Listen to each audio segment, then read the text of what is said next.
Wonderful. Well, welcome. It's my pleasure to welcome everybody here today to the January version of the Health Research Institute seminar series. Delighted to be starting the new year with you all. My name is Margot Parks. I am a professor in the School of Health Sciences here at UNBC, and I've had the pleasure to live and work on Lheidli territory here in and around Prince George and on Dachau speaking territories since 2009.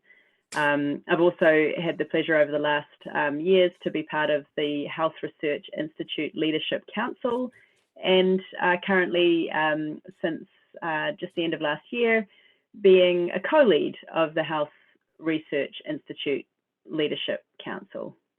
So I'm delighted today to be welcoming you all to this session. We're excited by having a really neat expression of some of the dynamic collaborations that we have underway, and an opportunity to hear about some really exciting work. But we're just going to give you a wee bit of a background to our series, which is something that we always do, and I'll get you to show the next screen, Leanna. So this series is contributed to and sponsored by a number of different programs across campus.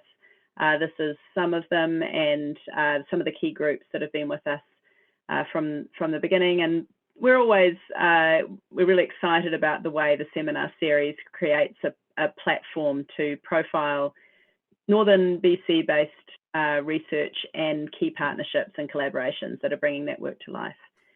So the next slide. Yeah, that's right. And so our Health Research Institute, we're really fortunate to have Leanna Garraway and an amazing team of support crew. We've got folks that have been helping us set up today, like Katie and Alex. But Leanna's a really great contact person to find out about anything Health Research Institute related, and particularly to be potentially suggesting ideas for future speakers. But you can also, for those of you that are new to the series, you can be digging into an amazing archive now of mostly Northern BC-based health researchers and their colleagues and collaborators. So it's a pretty impressive archive now from the last few years we've been running this series. And the next slide. So we're really appreciative today that we've got Dr. Karen Davison joining us, and really excited about the opportunities that we have for this important work. And also we've got some really exciting presentations coming up. So we'll come around to introducing Karen properly as we move through our talk today. But we're delighted that we've got a special session on February the 3rd with Dr. Margot Greenwood, bringing a talk around Dreaming It Into Being, the realization of the National Collaborating Centre for Indigenous Health. Such a neat opportunity for us to learn and hear from Dr. Greenwood and Professor Greenwood, who has also been recently recognised with the Order of Canada. And we're really delighted that we've got this special date coming up. And we're looking forward to upcoming seminars with Karu Manyanga from the physiotherapy program and other upcoming sessions that are lined up. So that's what's ahead, but we're going to return now to what we've got today. And the opportunity to hear from Karen today came in conjunction with Dr. Shannon Freeman, who works really closely with who I'm about to introduce, Dr. Richard McAloney, here, who's going to sort of set the scene in terms of the CTAAN collaboration and some of the connections that are underway with that work, and also to then introduce Karen more fully. So Dr. Richard McAloney's passion lies in aged tech, and we're really excited about this, the ways in which a focus on research that's important for seniors and aging populations has really been coming to life in partnership with Dr. Shannon Freeman's portfolio of work. But Dr. McAloney combines a strong belief in partnerships and his interest in technologies that can impact the lives of older adults and caregivers in northern and rural communities in a good way. His expertise lies in the translation and commercialization of research to create real-world impact, especially for those communities. So he holds a PhD in chemistry. He co-founded several technology companies. He's developed entrepreneurship training programs, managed a startup incubator, and he's really proud to be part of the Age Well community, including as a member of the Research Management Committee. So lots of skills that Richard brings to this collaboration, and his close work with Shannon Freeman and the Centre for Technology Adoption for Aging in the North. So I'm really looking forward to this glimpse of CTAAN as a stepping stone, and then Richard's going to provide some more background to our main speaker today, Karen. So over to you, Richard. Thank you so much, and I trust you can see the slides. So thank you for having us co-host this event today. It's a pleasure to get to share the work that Shannon and I are doing at the Center for Technology Adoption for Aging in the North, or CTAAN, as we call it for short. And if we think about technology that can support aging, it's such incredible stuff going on around the world, but is it making it to northern and rural areas? And if not, what can we do to really look at bridging that technology gap that might exist? So that at CTAAN, we support aging in northern and rural communities by making technologies more available to older adults, caregivers, and the healthcare systems that support them. And we're built on a strong partnership with UNBC, Northern Health, and AgeWell, Canada's Technology and Aging Network. And our programs really focus on that testing, piloting, implementing, and promoting the new and existing technologies that are tailored to support older adults and caregivers in our northern and rural communities. So what we do is we really work closely with northern and rural stakeholders, understanding challenges, needs, operations, and sort of match that with technologies and partner with companies to really co-develop projects. And you can see an array of companies here. I'll share with you some of the technologies we have here in the lab, but really that fundamental principle of the inclusion of all stakeholders working collaboratively to ensure that that net result of these projects provide that equitable access to technology for quality aging. Really thinking about global partnerships to create that local impact right here where we need it. Looking at CTAAN and how we operate a little deeper, how we help bring age tech to the region. I got the demonstration and testing facility that I'm sitting in here today is where sort of we stage the technologies through, sort of get them ready for testing and facilitate for testing in a network of real world testing sites that span that continuum of care. So at home settings, assisted living, long-term care, et cetera, to projects and research and pilots in the real world. And that information you gain feeds back to that broader innovation and ecosystem. So really through that strong partnerships and collaboration, finding that right technology for the right setting, hopefully in a very timely manner. So come on by if you're on campus here at UNBC to our demonstration facility. We got some cool stuff on display here when we think about age tech, so technology for aging. And I'll share with you a snippet of a few of the technologies we have before I introduce our speaker today. When I talk about technology, one example is of lighting. Nanolit has a product, circadian lighting, so lighting that changes throughout the day to mimic sunlight. And that can have potential benefits on sleep-wake cycles and other things. And this circadian lighting will be installed in a new dementia home in Vanderhoof, for example. So exciting times for the potential benefits on health and wellness using lighting. We are partnering with, working with a Dutch company, Tover, and they have Tover Tafels, so projections on a table that people can interact with. So serious play for people living with dementia. Some cool outcomes can come from people playing with this technology. Very hopefully, I think, relevant to today's presentation, indoor gardening, producing fresh food in your home. On the left, you can see an example of an indoor gardening system all the way through to a full indoor green wall And this is from a company we work with called Just Vertical. And doing research around that, here's a picture of the lab and the system and some of the fresh produce, which came in quite handy when all the supply chain was broken and food couldn't make it here. So what's more important is how do we help enable these systems to be deployed in care settings? We don't want them to further burden staff. So how do we roll out the appropriate programming to ensure that these are useful and can be implemented?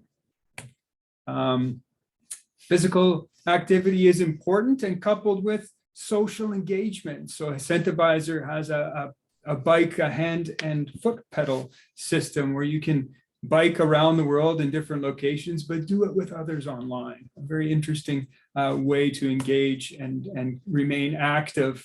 And if we think about smart home technologies, Best Buy Health, there's sensors arrays that you can place. A range of sensors can be placed throughout the home to inform people on things like wandering, physical activity, and potentially predict falls. So you can make your home a healthful home with sort of a full wellness monitoring solution provided by the sensor arrays that can keep everyone informed, give the individual independence and a peace of mind for the whole circle of care.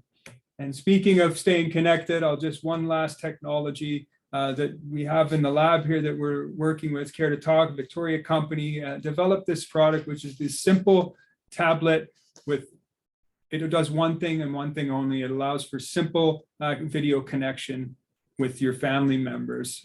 So you can see the interface there. Very important technology for many in this day and age. So thank you for allowing me to introduce CTAAN, some of the exciting things we have. So please stop by and let's talk tech and aging. And with that, I will now introduce the speaker. And when I think of quality aging, diet and nutrition are obviously incredibly important, and we're fortunate to have an excellent speaker here today to share some insights on this. I think many of you may know of Dr. Karen Davison, who did her master's degree right here at UNBC. So welcome back virtually, and thank you for taking the time to present today. Dr. Davison is a Canada Research Chair in Nutrition Informatics at Kwantlen Polytechnic University, and her research interests are aimed at food and nutrition practices, interventions, and policies that will foster the generational transmission of physical, mental, and cognitive health in diverse populations. She's an academic editor for the journal PLOS ONE and has been awarded CHR Fellowships, Dietitians of Canada Peer Recognition Award, and Popular Sciences Magazine Clinical Leader Recognition Award. She's the first Canadian registered dietitian to be the recipient of a Fulbright Canada Research Chair Award, to be inducted as a new scholar to the Royal Society of Canada and to a fellow of the North America Primary Care Research Group.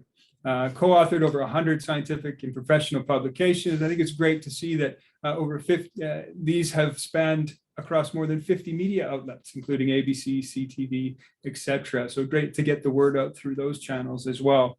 I look forward to learning about the findings from an analysis of the Canadian longitudinal study data related to determinants of health and dietary intake, including in older adults, in your presentation today, which is entitled Navigating Nutrition-Related Factors and Their Relationship with Mental and Cognitive Health. So by the way, I think that Dr. Davison, you win the Best Profile Picture Award with the picture of you and that horse. I love that. And so welcome. Thank you for coming today. And with that, Dr. Davison, over to you. Wonderful. Thank you for that great introduction. And I'm glad you like the horse. It's my mother-in-law's actually. Can everybody hear me okay? Just a thumbs up. Perfect. So I would first of all just like to honor and recognize the traditional and unceded territories of the Kwantlen, Katsi, Semiahmoo, Musqueam, Swasan, Quaicut, and Kwetwutlam nations on which KPU's campuses stand, and also to acknowledge that my home office from where I'm presenting today is on the unceded traditional territory of the Stolo Nation. I would like to thank the UNBC Health Research Institute for inviting me to present today. It is a great honor, and I had hoped to actually be in Prince George this week, but unfortunately my son got ill, so I'm presenting from here. But I was really looking forward to doing some skiing and that, and being back at my alma mater. So the topic today, as Richard has indicated, it's on nutrition-related factors and their relationships with mental and cognitive health. And let me just start with some acknowledgements. I'd just like to thank the different funding agencies and collaborators that I have had the fortune to work with to conduct the research, which I'm going to be discussing today. And just to disclose that I have no financial disclosures to declare. So just a little bit about me. As you have heard, I am in the lower mainland of BC. I'm at Kwantlen Polytechnic University, of which there's 5 campuses, and my home base is on the Richmond campus. Here is just a picture of a place I like to visit very often. It's close to my home. It's there's a monastery that's close to here, and I like to go up to this viewpoint of the Fraser Valley, where I do a lot of thinking and about research and different things related to life. I am by background a registered dietitian. I worked a number of years as a dietitian in clinical and community settings, including in Prince George and the Quesnel area and Vanderhoof when I was up there. And I also now consider myself an educator. I'm in the health science program at Kwantlen Polytechnic University, and in the last few years have had the opportunity to develop an applied research program primarily for undergraduate students, and to have and recently was given the Canada Research Chair. So today's presentation, I want to just highlight some of the main research around nutrition and health, in particular mental health and cognitive health. Give some broad highlights of research that I've been doing in the last 10 to 15 years. And then just talk a little bit about what nutrition informatics is. That's the theme of my research chair and where I hope to be going with that, and to extend invitations to anyone who might want to collaborate. So I'd like to first just start with a question to the audience, and feel free just to put in the chat box or speak up. But when you think about nutrition-related factors that may be related to mental or cognitive health, what are some of the ones that come to mind?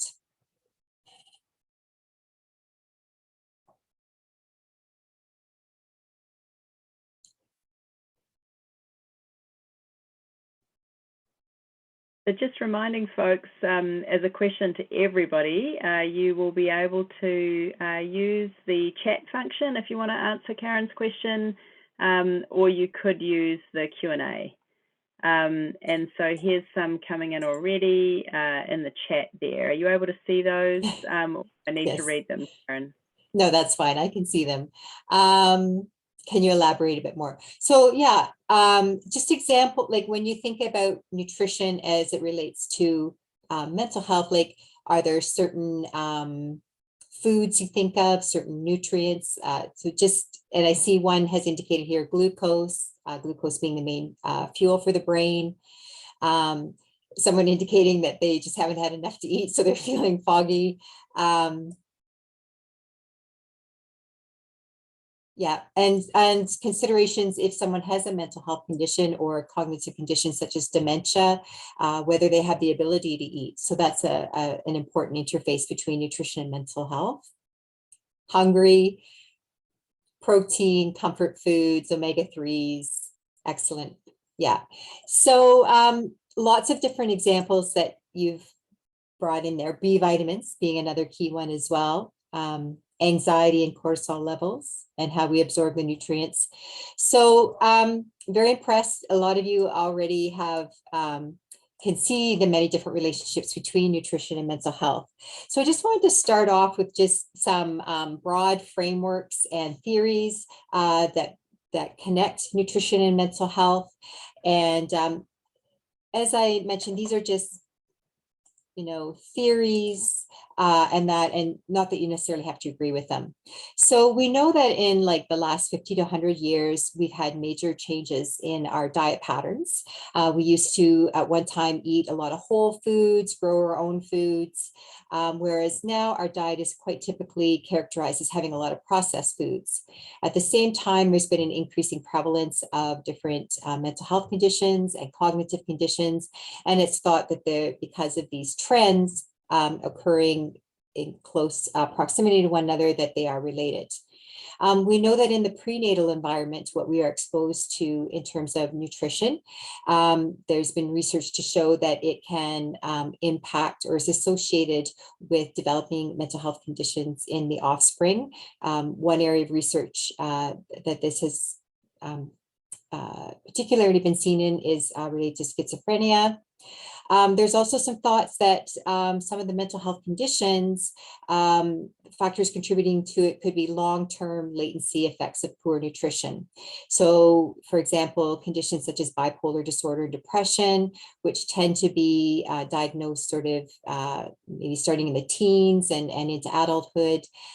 It's thought that maybe poor nutrition over the long term has contributed to that. Other factors, I'm sure you're familiar with food insecurity, which is that ability to access appropriate foods, safe foods, healthy foods in an appropriate manner. There's been a lot of research to show the association between food insecurity and different mental health outcomes such as depression. There's also genetic predisposition and the interface between gene and genes and nutrient intakes that are thought to be another factor contributing to mental health. We know that neurotransmission and cellular membrane function is very important for mental health, and that factors in the diet, such as how much fat we eat and the types of fats we eat, can contribute to membrane function. Someone had already mentioned glucose being the main fuel for the brain, and any alterations in metabolism there can affect brain function. Cortisol was another one that someone had mentioned in relation to anxiety. Other research has suggested that cortisol levels which may get secreted related to dietary restraint and disinhibition may also have links to mental health. We know that inflammation, which can be a result of alterations in mitochondrial function, for example, or interactions with the human gut microbiome, that those are related to mental health as well. We know also that, of course, mental health, and we're talking about diet, that the different macronutrients, micronutrients, and bioactive compounds that we find in food all have various roles related to mental health. We know also that if we eat well, we tend to feel better, we're satisfied, we're energized. And there's been about 100 years of research now to show that deficiencies in different nutrients have been linked to different mental health symptoms, as well as impaired cognition. And then just to get a little bit into the biochemistry of things, or the mechanisms behind mental health as they relate to nutrition. We know that neurotransmitter function is very important. One of the key ones being serotonin, the precursor to serotonin being the amino acid tryptophan. And in order to make that, and tryptophan we find like in turkey, lentils, eggs, for example. We know that in that conversion, there's many different micronutrients that are involved there as well. All right, so that's kind of the background on the mechanisms and theory. In the last about 10 to 15 years, there's been a lot of emerging research in the epidemiology area linking nutrition and mental health. A lot of it has come out of Australia. You may be familiar with the name Felice Jacka, who's done a lot of research in nutrition and mental health. But also similar findings has been found across different countries. So if we look at the cross-sectional data, we can conclude from sort of looking at all the different studies that diet patterns are correlated with mood, and that the more processed foods that we have in our diet, that's been associated with depression and anxiety. Longitudinal research has also shown that diet patterns can predict depression diagnosis.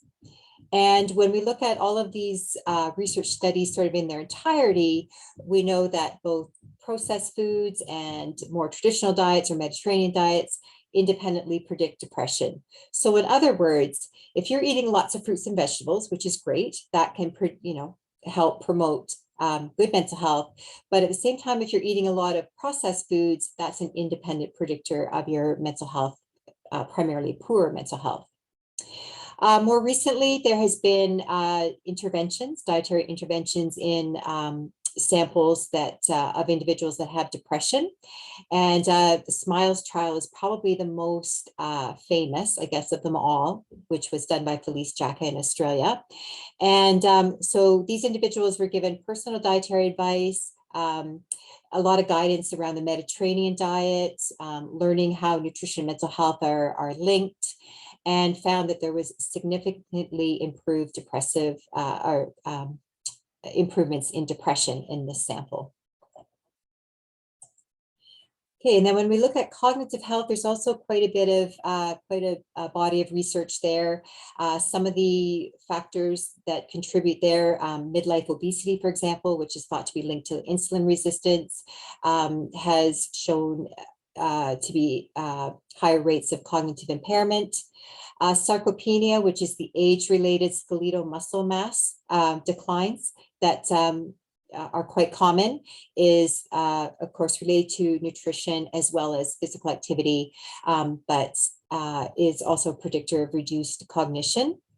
And then if we look at dietary intakes, those individuals who tend to adhere more to a Mediterranean diet, research has shown that it's suggested to be protective against cognitive decline.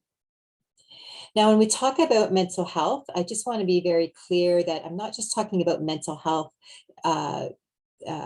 condition diagnosis. So I like this two continuum model of Corey Keyes, where we think of mental health along these sort of four quadrants, where in one instance, we can think of those individuals that have mental health conditions, and they can be leading a life that's languishing or flourishing.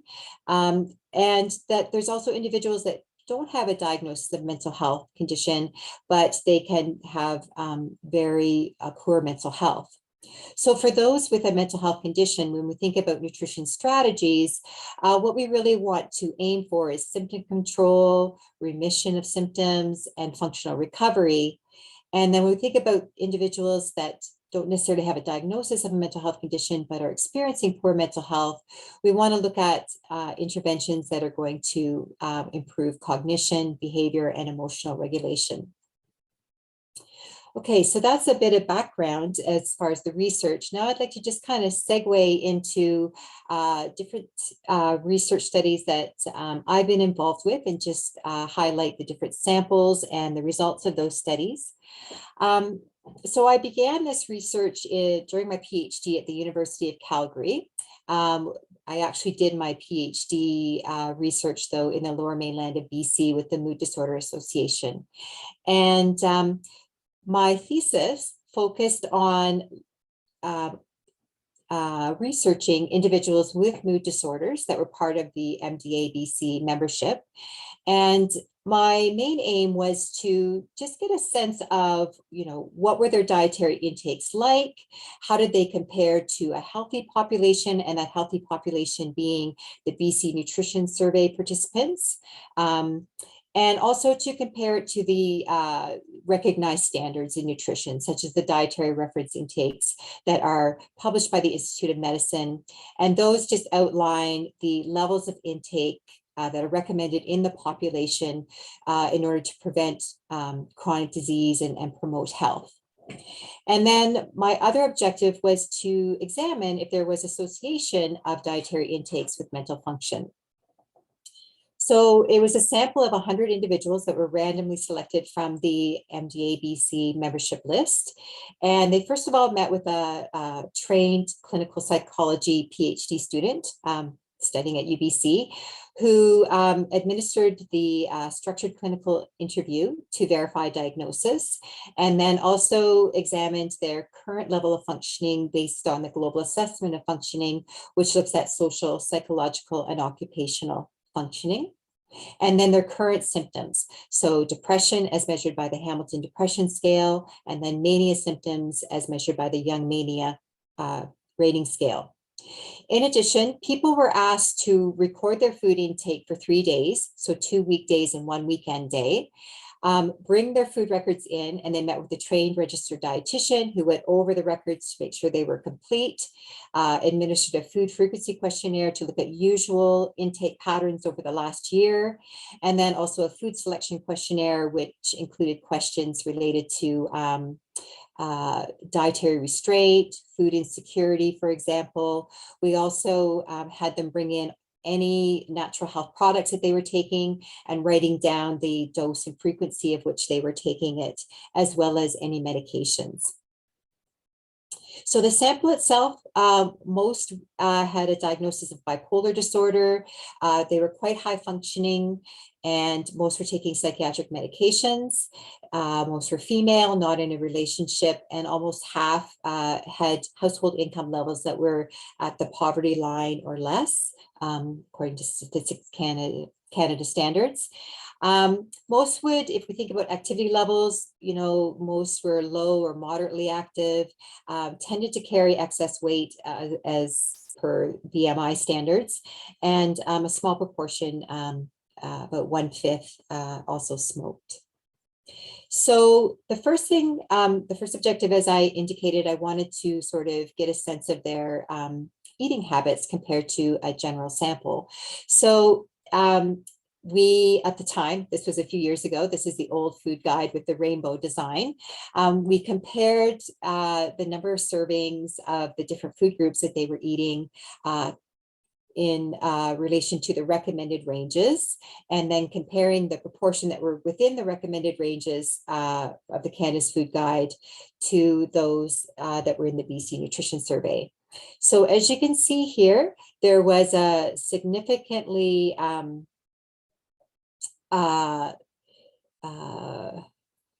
lower percent of the sample that were within the ranges of the recommended ranges for the food groups in terms of number of servings per day.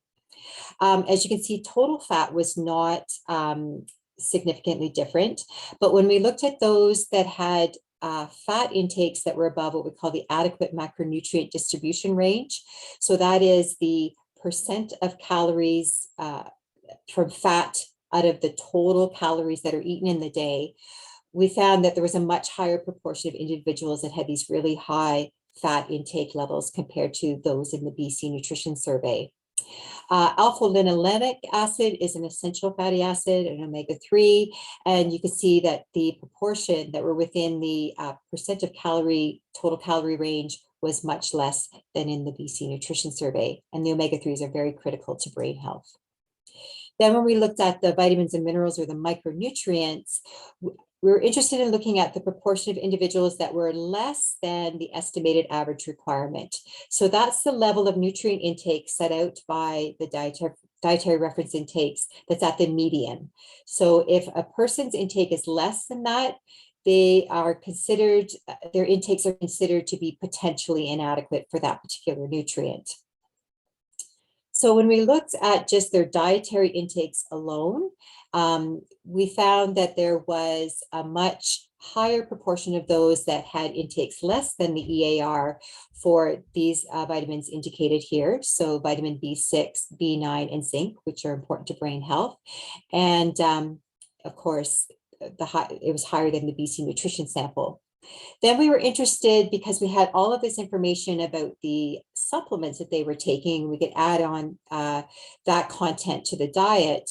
We found that although the proportion of those less than the EAR got reduced, it was still much higher than the BC Nutrition proportion that were in the BC Nutrition Survey.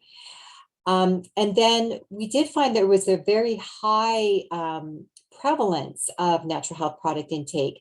So we were curious to know, was there some instances where they were having, like, perhaps taking in too much of certain nutrients? And so for this, we looked at tolerable upper intake levels, which is that level that's set in the population, whereas the nutrient intake levels increase beyond that cutoff, that the risk of an adverse effect increases. So we found that for vitamin B3 or niacin and vitamin B9, which is folate, there was a much higher proportion of individuals in our sample that were above the tolerable upper intake levels when compared to the BC Nutrition Survey. All right, then you might remember my second objective was to examine association between nutrient intakes and mental health functioning. So here you see correlation coefficients of food intakes in relation to the global assessment of functioning, and then also food plus supplements. So that's the bars that have the perpendicular lines. So when we think about just diet only, there was a significant positive correlation for the vitamins indicated here on the graph. And then when we think about the minerals that were indicated here, so for both food and food plus supplements, there was significant positive correlation that was found. In addition to the nutrient intakes and comparing those to mental health function, I was also interested in exploring some of the other variables that we measured in the study, one of the critical ones being food insecurity. So we did see that those that reported food insecurity, and that was measured by a 3-question screening screener for food insecurity. So it wasn't a full survey module that you see, for example, in the Canadian Community Health Survey. So those that were food insecure had significantly lower global assessment of functioning. As well, there was a higher proportion of those that had protein, folate, and zinc intakes, that there were either less than the adequate macronutrient distribution ranges or the estimated average requirements. I was also interested in looking at certain eating behaviors and if they were related to mental health. And the dietary restraint component of the 3-factor eating questionnaire, we found significant association with HAM-D or Hamilton Depression Scale scores. As I mentioned, there was a very high prevalence of natural health product intake, and this slide just kind of gives an overview of what that looked like. So about 2/3 of the sample were taking at least one natural health product. Most were taking several different ones. And the proportion of the natural health products that they were taking was much higher than the BC Nutrition Survey. And the most were taking minerals, and then there was other vitamins and vitamin blends that they were taking, and then other products like lactic acid, bacteria, evening primrose oil. So that's kind of my PhD research in a few slides. And once I finished all of that, I was like, there's still so much more to know. So I would go to my favorite spot and think about this and think about the complexity of different nutrition related factors in mental health, and came to realize that I really needed to explore this further. And just as a note, at the time, again, this was like 10 or 15 years ago, that really nutrition and mental health, there wasn't much being done in the area. And that was one of the reasons I went on to do my PhD, because I was practicing in that area and there really wasn't many tools or resources that could be used as a registered dietitian. So from here, I set out to kind of look at different research literature to explain where nutrition fits in the overall picture when it comes to different mental health outcomes. So pulling together a number of different articles, I sort of outlined this neurobiology of mental health, which involves antecedents such as what we're exposed to in the prenatal environment, our genetic predisposition, life experiences, and then nutrition being one of those triggers or exposures over the lifetime, and kind of being the main, it's been identified as a major risk factor for mental health outcomes, and how that interacts with different body systems to lead to different mental health trajectories, such as depressed mood, social withdrawal, for example. So from here, from my small sort of PhD study, I started to look at larger data sets, particularly the Canadian Community Health Survey data. So I'm just going to take a few slides here to highlight some key findings from the research we did in that area. So one of the things that we were interested in was looking at eating disturbances. So things like binging, purposeful dieting, and other eating behaviors. In particular, we looked at the Eating Attitudes Test 26, which was available in the Canadian, or the CCHS, I'm going to call it for short, in the 2002 cycle, which focused on mental health. We were interested in looking at the association with different mental health conditions, so depression, whether they had a major depressive episode in the past year, as well as mania symptoms. So here are prevalence ratios that were found when doing that analysis. And you could see there was quite high significant association. And in particular for females, it was very high significant association. For example, a prevalence ratio of 5.11 for depression and its association with high EAT 26 scores. We also looked at the CCHS 2007, and we wanted to re-examine food insecurity in relation to suicidal ideation. And this was the first study to actually examine this, and it's been quite highly cited. And so the CCHS 2007 had the module related to questions about suicidal ideation, specifically the question, have you seriously considered committing suicide in the last year? And that was an option that BC, Alberta, and Ontario included in their survey. So what we found, again, we did regression modeling and controlled for a number of covariates, including income, was that moderate levels of food insecurity, so food insecurity here being measured by the Household Food Security Survey module, which is in every cycle of the CCHS. There was significant association, and then it appeared that there was a bit of a gradient effect. So as people indicated that they had severe levels of food insecurity, the odds ratio increased even further. Then we were also interested, because mental health, poor mental health has often coincided with substance use, we wanted to sort of tease out the relationships there with the outcome of food insecurity and see where there might be interaction or independent effects. So here we looked at the CCHS 2007, 2008, combined them together. And in the BC sample, they opted into questions that examined lifetime substance use. So in this table, the shaded cells represent that there was significant interaction between that particular substance, the diagnosis of a mood disorder in the previous year, in relation to the outcome of food insecurity. For the cells that are not shaded, it shows that for those particular substances, there was independent effects for that substance in relation, lifetime substance use, in relation to food insecurity and the diagnosis of a mood disorder in the previous year. So we were quite, interested in sort of delving into, well, what are some of the reasons maybe for these interactions and independent effects?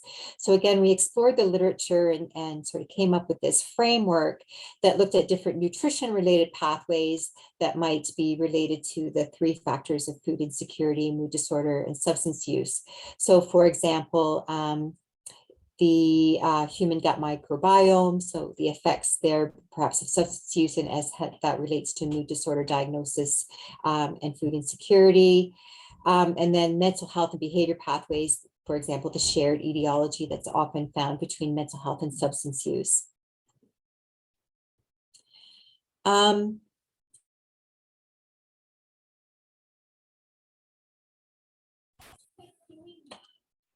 Oops.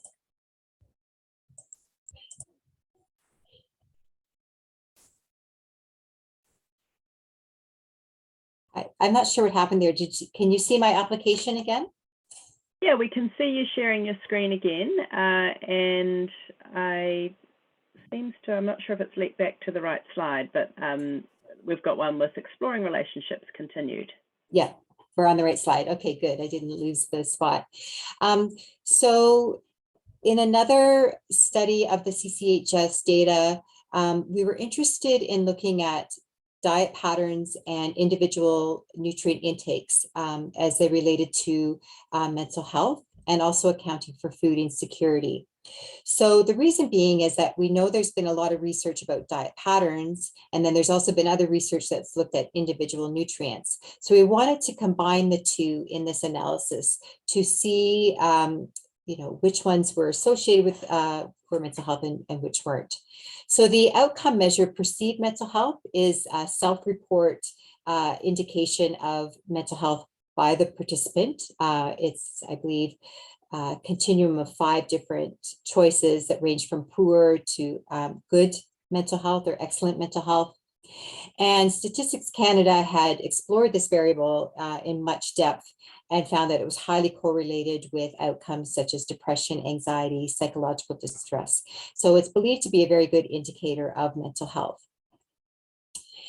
So what we did find, again, applying binary logistic regression and accounting for a number of different covariates, including income and other socioeconomic measures and health-related measures such as physical activity and presence of chronic conditions, was that for nutrients, specifically iron and folate, that if the proportion of the sample that had intakes less than the EAR, it was increased likelihood of poor mental health. Those that had poor quality diet, and that was measured by the Healthy Eating Index, the Canadian version, which is this composite measure of fruit and vegetable intakes, fat intakes, salt, sugar, and it just gives an overall score of 0 to 100. And then also food insecurity. So these were all independent predictors of poor mental health. Okay, so at this point, after we had done this research, and there was a lot of other research coming out from other countries, I was approached by the Dietitians of Canada and the Canadian Mental Health Association, the Ontario branch, and they were very interested in really exploring how can we set an agenda in Canada that focuses on nutrition and mental health. So we were able to get CIHR funding to conduct this, and it started off with doing a scoping review of the existing literature and coming up with research questions in areas where we identified gaps. We then did a national survey, a stakeholder survey that went out to individuals with mental health conditions, their caregivers, to people who work in the front line, such as peer workers, to policymakers, and different healthcare workers and practitioners. And we had more than 700 people respond to the survey and prioritize the different research questions that we presented. They also gave us names of key informants for us to reach out to, in which we did interviews. And then finally, we wrapped up this whole consultation by doing a national stakeholder workshop at the CMHA in Toronto. And the research priorities that were set out included identifying programs and services that could help to foster nutritional well-being in those with mental health conditions, examining service provider roles. So we know that nutrition is kind of one of those, goes across many scopes of practice, and different practitioners incorporated into their practice, as well as frontline workers. So really identifying how can we use these resources in the best way to convey sound evidence-based nutrition messaging.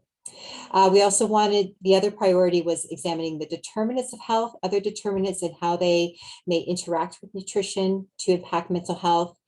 And then the final thing that came out in the stakeholder workshop was that we recognize that there's a large body of research that's out there about nutrition and mental health, but it's just not getting disseminated to those individuals that could use it.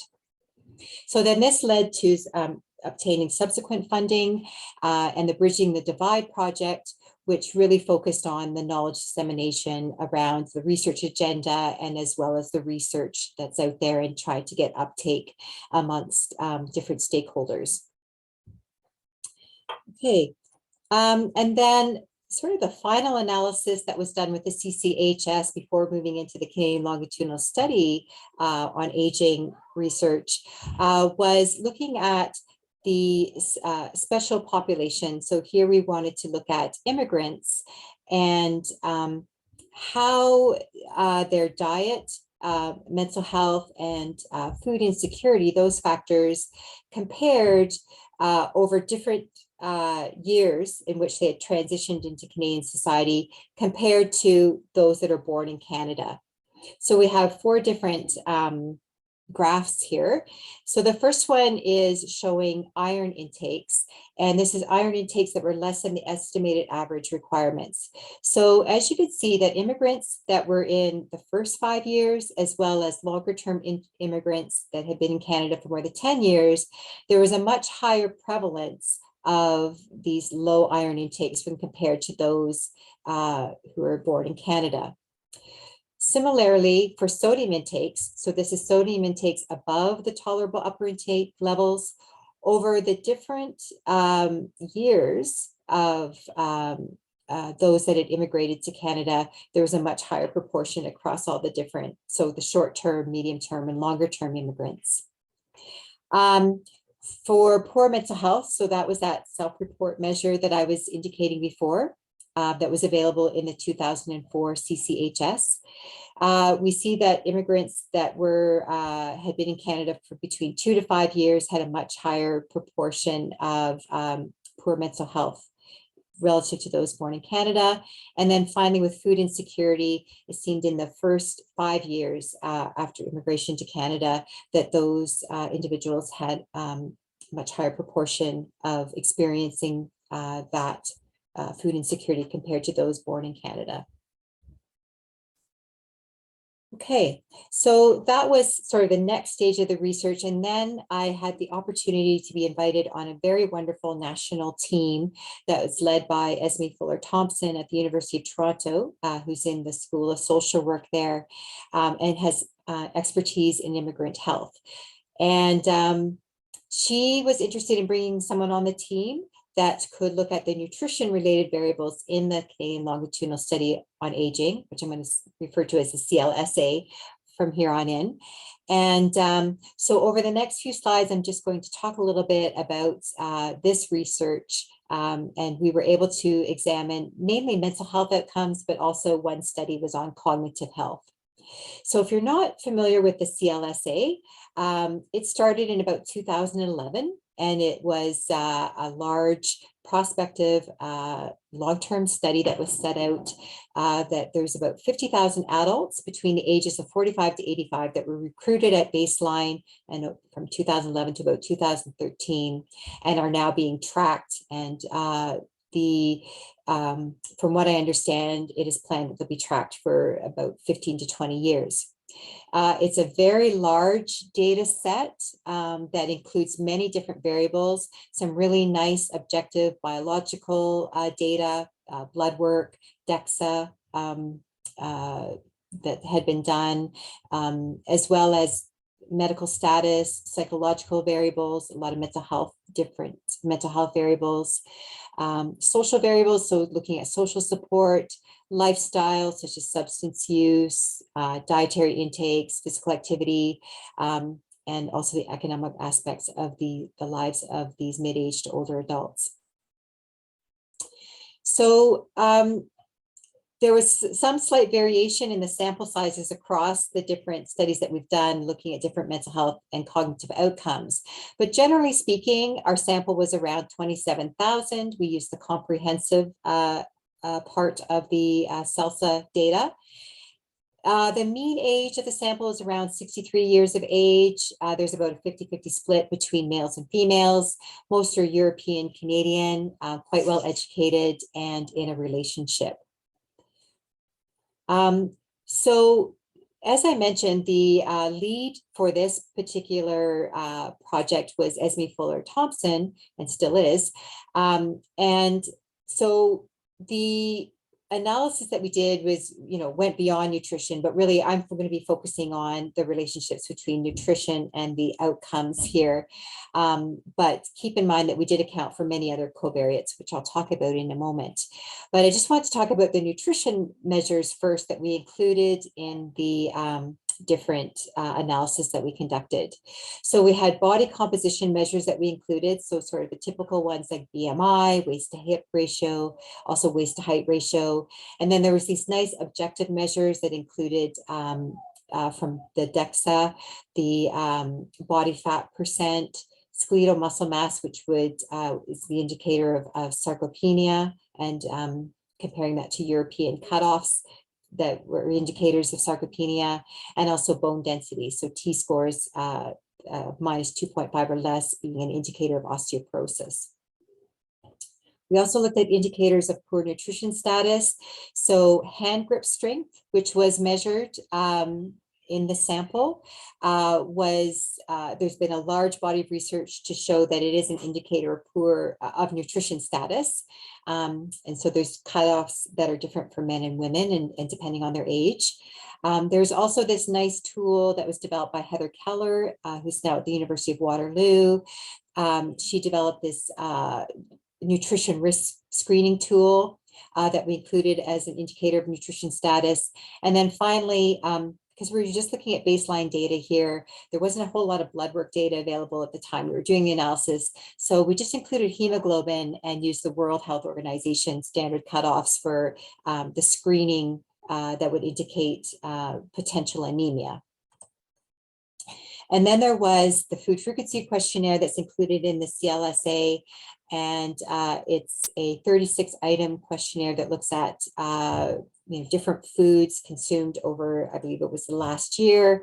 And we divided it up into these categories. So ranging from fiber intake, like intakes of sources of fiber, right through to less healthier foods such as pastries. Okay, and then as I mentioned, there was a number of covariates that we accounted for. So demographic, social, and economic measures such as income, education, sex, relationship status, physical health measures, which included chronic pain, comorbidities, multimorbidities, substance use, physical activity, for example, and then we had the nutrition status and dietary intake measures. So descriptive analysis was done to look at frequency counts of the different variables that we included. We used chi-squared statistics to do bivariate analysis.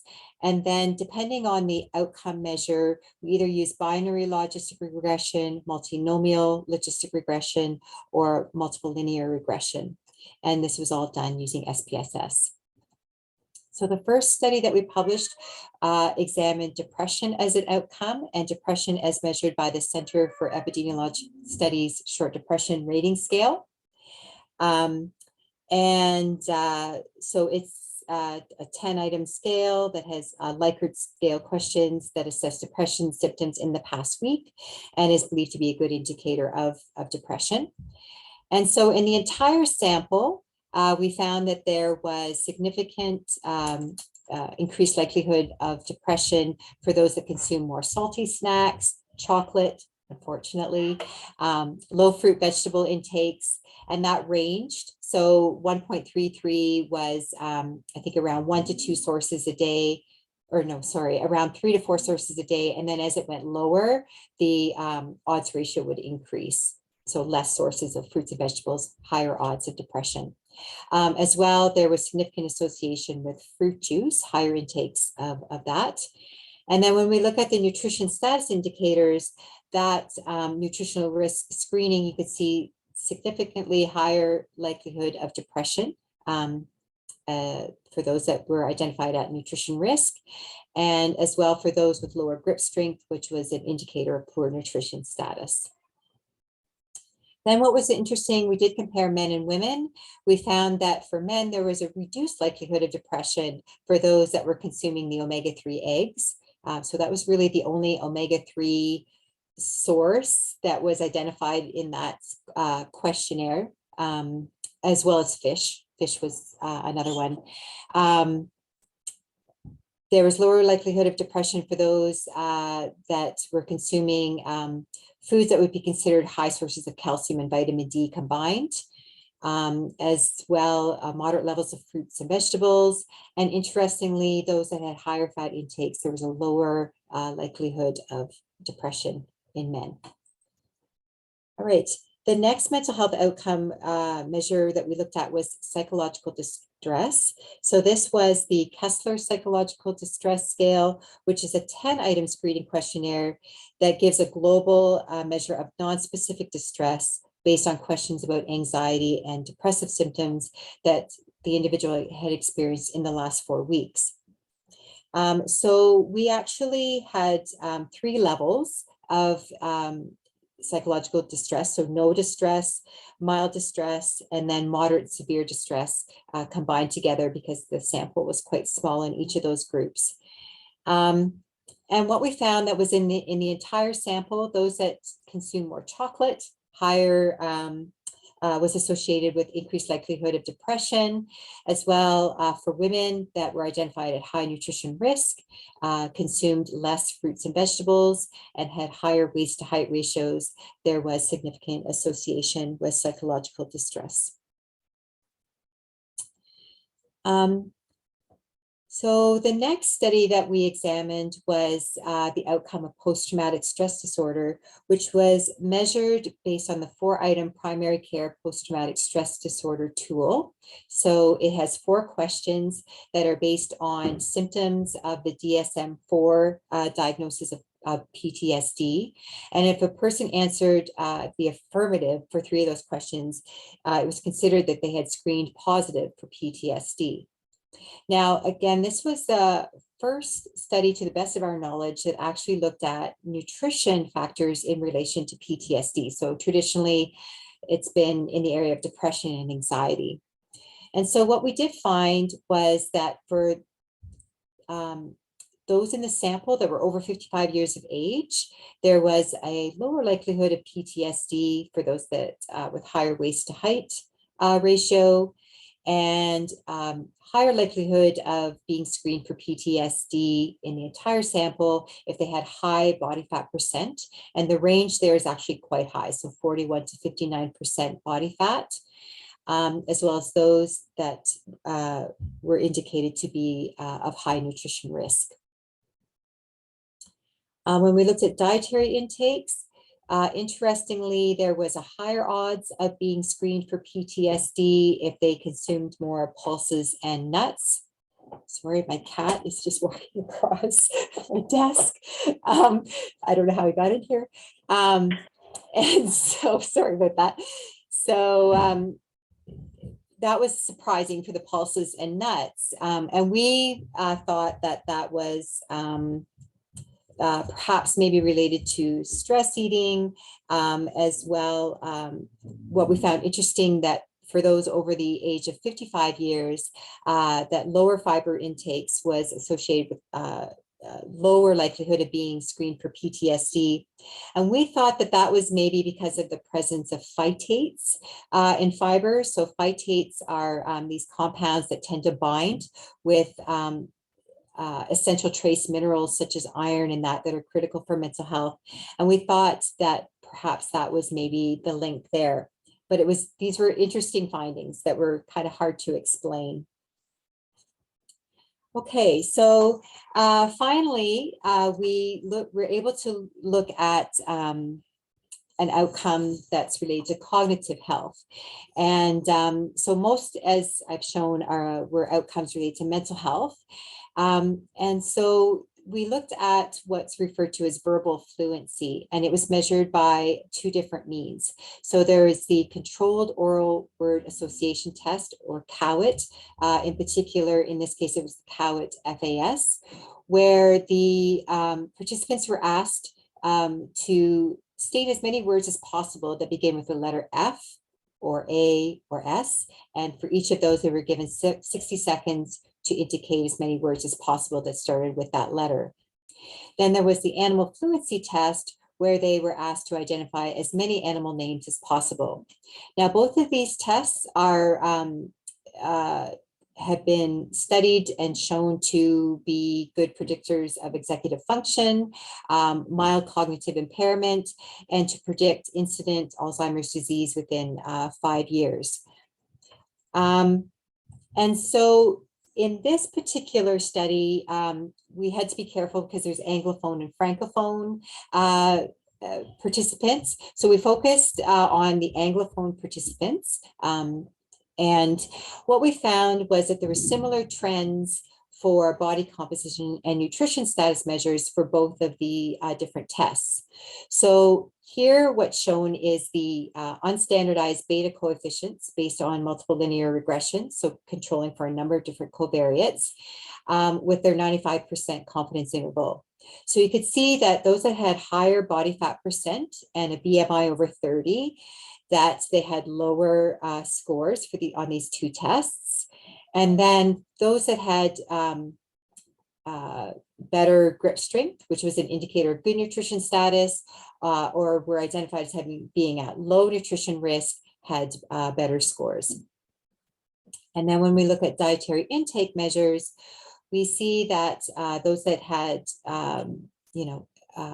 better intakes of pulses of nuts, fruits and vegetables, as well as chocolate. So chocolate was good in this case, had better scores, and then significantly better scores. And then for the omega-3 egg intakes, there was better scores just for the cowet in relation to the cognitive outcome. Okay, so that gives you an overview of the research that we've been doing, and we're continuing to work with the CLSA. And we're also been fortunate to get access to the UK Biobank, which has really excellent nutrition measures, particularly nutrient intakes. So that just leads into just talking a little bit about the theme of my research chair, telling you a little bit about what nutrition informatics is and what I hope to be doing in the next 1 to 5 years. So nutrition informatics is defined by the American Academy of Nutrition and Dietetics as the effective retrieval, organization, storage, and optimum use of data and knowledge for food and nutrition related problem solving and decision making. Its purpose is really to manage all kinds of different nutrition data in combination with the standards such as the dietary reference intakes, with processes and technology to improve our knowledge and practice and quality of healthcare.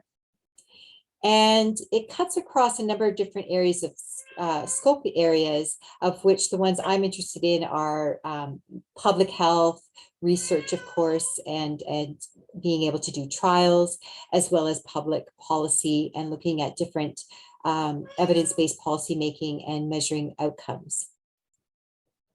So to summarize, hopefully you have a better understanding from this presentation of the many different relationships between nutrition and mental health and cognitive health, and recognize that there's much more that really needs to be done in this area, particularly longitudinal research.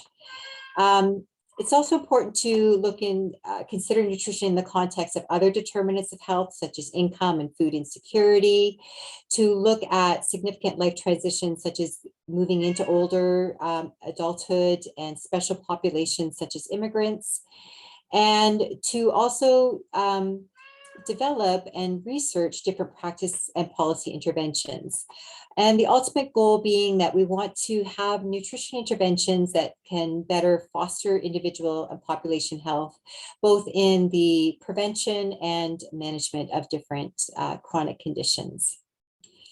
So I'd like to thank you again for inviting me to present. And I just open up the floor now for any questions that you might have. Well, Karen, thank you. My first response is that to be able to present such a fantastic array of detailed research in that time, there must be something going right with your nutrition and cognition balance. I hope so. I hope so, for now anyway.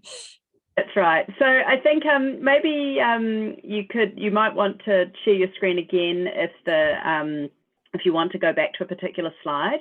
But it's nice to focus on people being able to see your face for the discussion. So if you stop sharing your screen, and we've got this exciting possibility for we've got about just over 15 minutes for questions. So as I mentioned earlier, we've got the Q&A section that you can pop things in there, or just as easy to put it into the dynamic chat that people were already using earlier.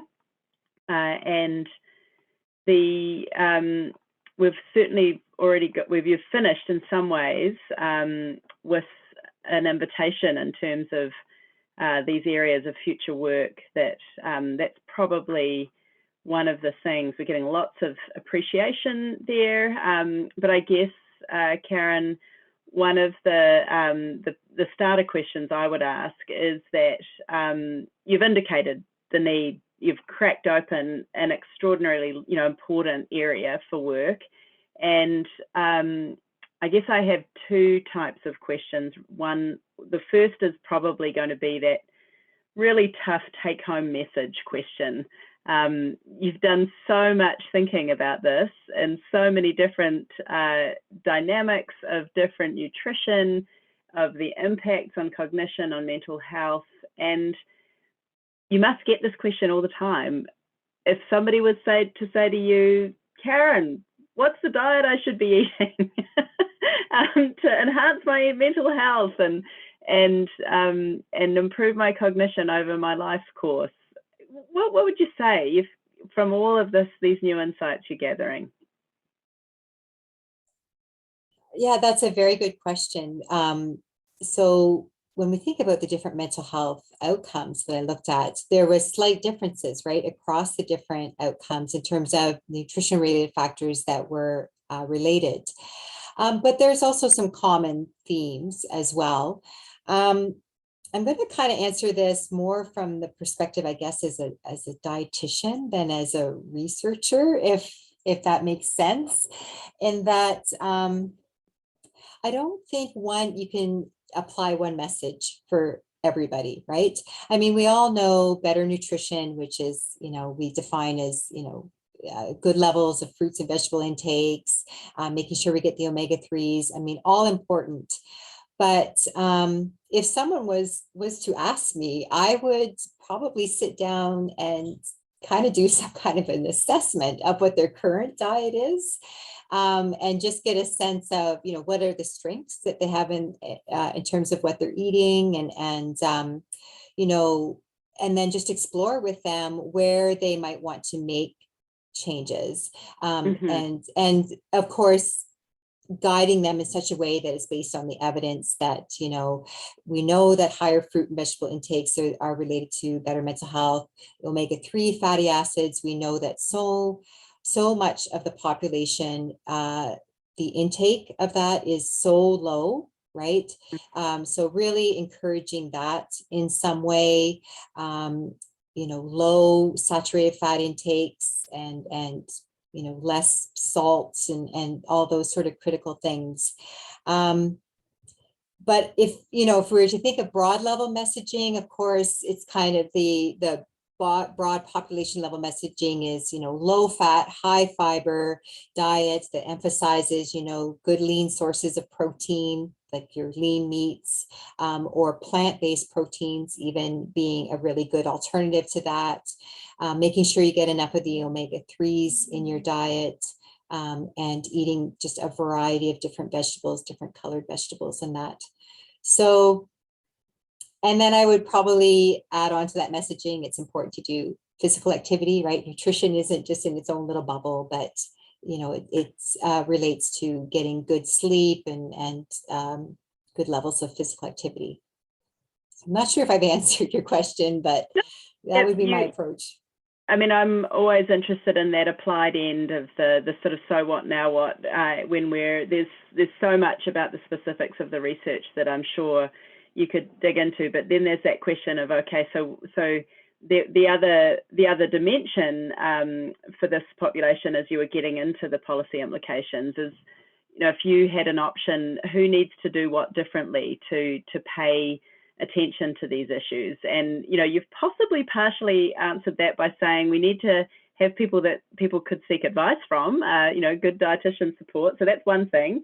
But beyond that, from a policy point of view, where do you feel like the biggest kind of take homes and responsibilities are for benefiting from the implications of this kind of work? Well, as you might recall, you know, we've done some research that looks at the association of food insecurity and mental health outcomes. And so if we're thinking about like where we could target at a population level to really impact population mental health, I think food insecurity is a big one to target. And that it's not just associated with mental health, but also a lot of physical health outcomes such as diabetes and cardiovascular disease.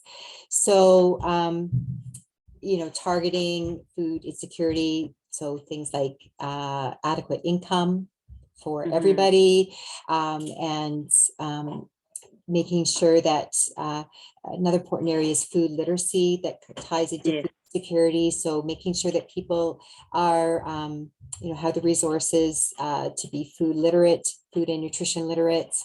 Those would be, you know, the main target. And then, you know, targeting, so our food, maybe aspects of our food supply as well.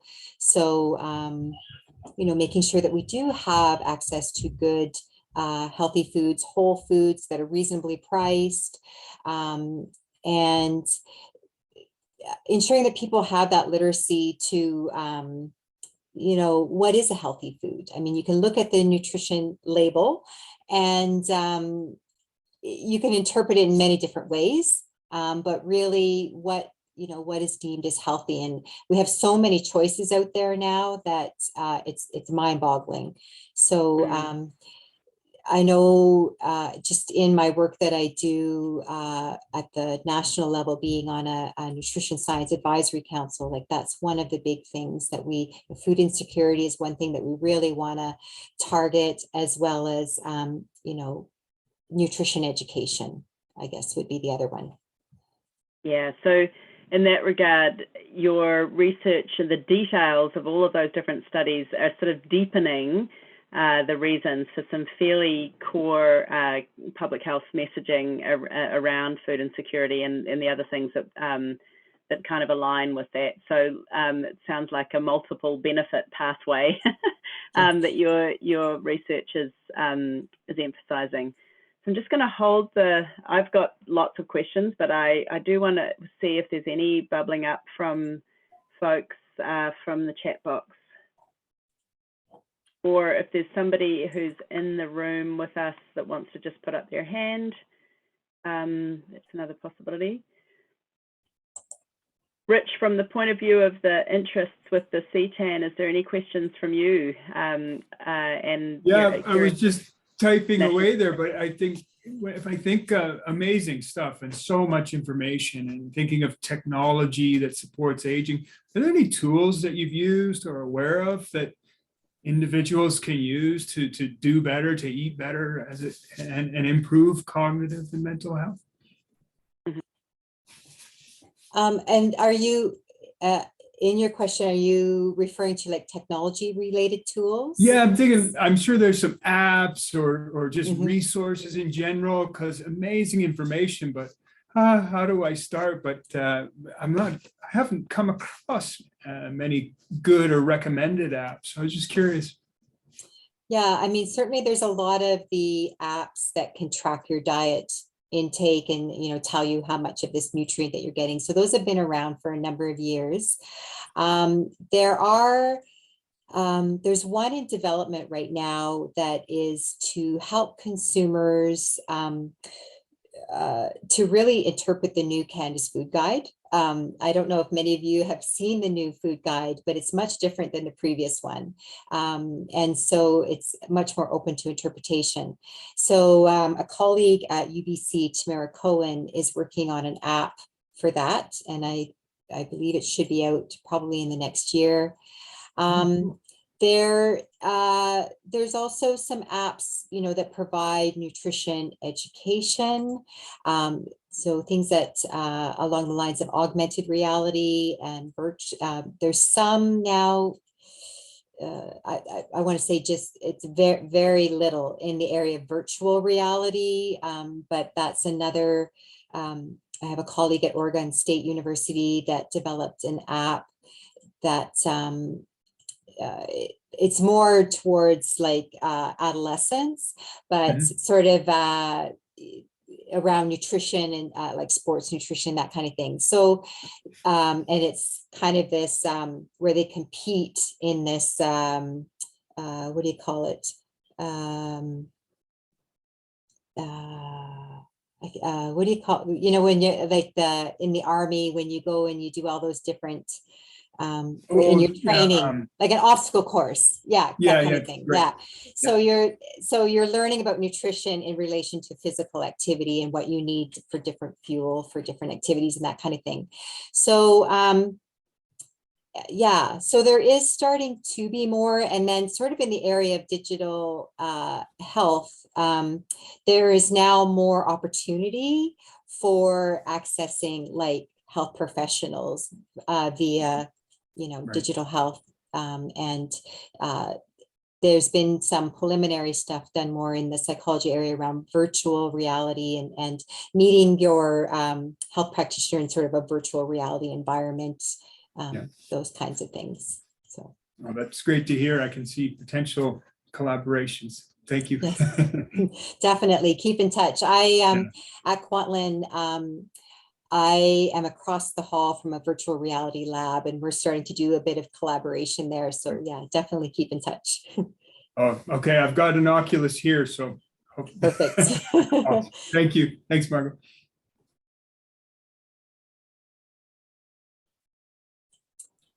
I think you're just on mute there, Margot. I was saying thank you and pointing out there's a great question there from Sarah. You're probably reading that, Karen. Yes, the one, so the question being, I work on molecular mechanisms of diabetes and obesity. As you will know, there are high rates of mental illness in patients with diabetes.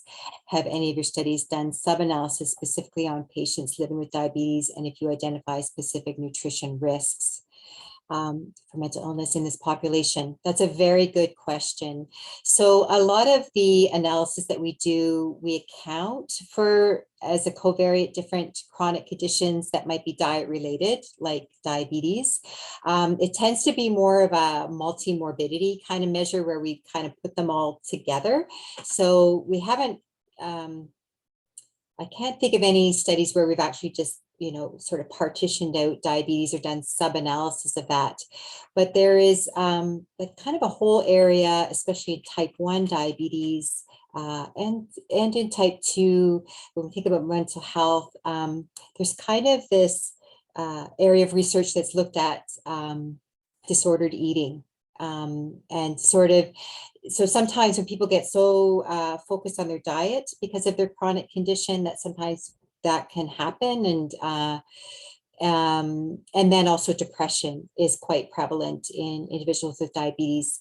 I haven't really gone into a whole lot of that research, but when I did work in that field, it was something that we sort of would ask people about and kind of get a sense if depression was maybe an underlying factor, and then try and refer them to someone if they were experiencing that. But it's definitely, I think, a unique area that could be investigated. And I think you would find, unique factors there contributing to the mental health and diet that's related to that. Well, Karen, thank you. Yeah, so much amazing work. Absolutely, it's an impressive array, and yeah, neat for really neat for UNBC as one of your alma maters to to hear about this scope of work and all the incredible things that you've been doing. I think we'll take probably, unless I'm seeing anything burning interest there, I know that people are often in a tight transition at the end of these meetings. So it's really my pleasure, Karen, to thank you. And I know that these collaborations that are emerging, we were making the reference to the connections with Shannon and Rich and others, but I can see how there's all sorts of other possible connections, and a huge thanks for taking the time, stepping in and being part of our series. And we would be, we'll look forward to keeping track of this exciting trajectory and knowing that you've got your very focused attention on this. I am going to, just as we wrap up, remind people that we have an out of cycle chat on the February the 3rd with Margot Greenwood, which we hope that you'll all come back for. Lots of thank yous coming into the chat box there, wishing you well to keep up this important momentum and body of work. Thanks again, Karen. And thank you. Have a good day. Take care. Bye.